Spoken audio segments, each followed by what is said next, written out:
Bausa union পরিষদের ভারপ্রাপ্ত চেয়ারম্যানের নেতৃত্বে বিভিন্ন দুর্গা মন্দির পরিদর্শন। প্রিয় দর্শক, আসসালামু আলাইকুম।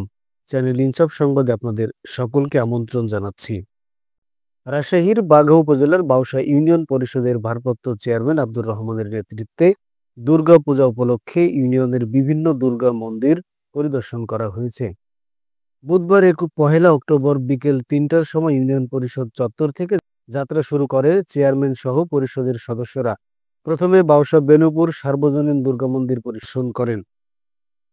এরপর পর্যায়ক্রমে কাছারিপাড়া দুর্গা মন্দির, লক্ষ্মীমাতা মন্দির, শ্রীরামপাড়া সার্বজনীন দুর্গা মন্দির, আরপাড়া হিন্দুপাড়া সার্বজনীন দুর্গা মন্দির, দীঘা এবং শেষে বাউসা মাছপাড়া সার্বজনীন দুর্গা মন্দির পরিদর্শন করা হয়। প্রতিটি মন্দিরেই চেয়ারম্যান আব্দুর রহমান ইউনিয়ন পরিষদের পক্ষ থেকে উপহার স্বরূপ নগদ অর্থ মন্দির কমিটির হাতে তুলে দেন। মন্দির কর্তৃপক্ষ এই উপহারে সন্তোষ প্রকাশ করেন এবং ইউনিয়ন পরিষদের প্রতি কৃতজ্ঞতা জানান।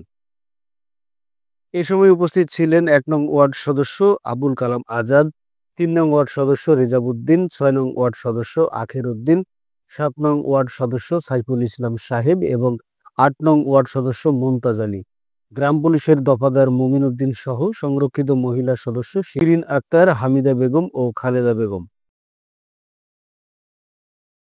আর ইউনিয়ন পরিষদের ইউপি সদস্য সহ আমি পূজা মন্দির পরিদর্শন করেছি এবং প্রত্যেকটা মন্দিরেই আমি সার্বিক খোঁজ খবর নিয়েছি। সভাপতি সাহেব এবং সাধারণ সম্পাদক সাহেবের সাথে কথা বলেছি।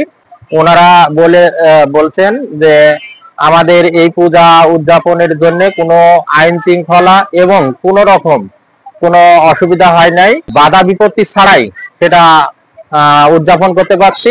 এজন্যই সবাইকে ধন্যবাদ জানিয়েছেন। আমরা আসছিলাম, আমাদেরকেও তিনারা ধন্যবাদ জানিয়েছেন।